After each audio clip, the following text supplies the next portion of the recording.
Hey guys, welcome back to my channel. In this video, I'll be reviewing and swatching the Colourpop Nude Mood Eyeshadow Palette. This palette was released on January 16th on Colourpop.com and now it's available at Ulta online and in stores as well. I mentioned in my last video that right now Ulta has a 20% off coupon that it's available for right now until Saturday, February 1st. I'll have the link and the coupon for those that are interested. So this is a 9 eyeshadow pan palette that retails for $14. It has a cardboard packaging with a magnetic closure and it does not include a mirror.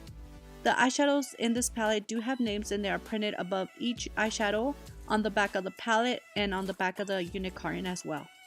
Out of the 14 eyeshadows, 6 are matte, 2 are shimmers, and 1 is a super shock shadow.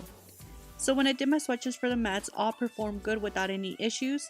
These are your typical Colourpop matte eyeshadows, which means they were soft and pigmented. When I tested them with the blending brush, all blended out smoothly. I did have some fallout and kick up with all of the mattes. For the shimmers, all were creamy and pigmented and I didn't have any issues with these. For the super shock shadow, it was pretty, it was sheer, it has a lot of sparkle, and I personally am not a fan of these. I would rather get a shimmer shadow over these. So overall, I didn't have any issues with this palette. It's a small, warm, neutral palette which makes it easy to travel and perfect to use on the daily. If you already have these shades, I would say skip it, but if you don't, I definitely recommend it. So I hope this video was helpful. Let me know what you guys think about this palette. Have you picked it up or are you planning on getting it?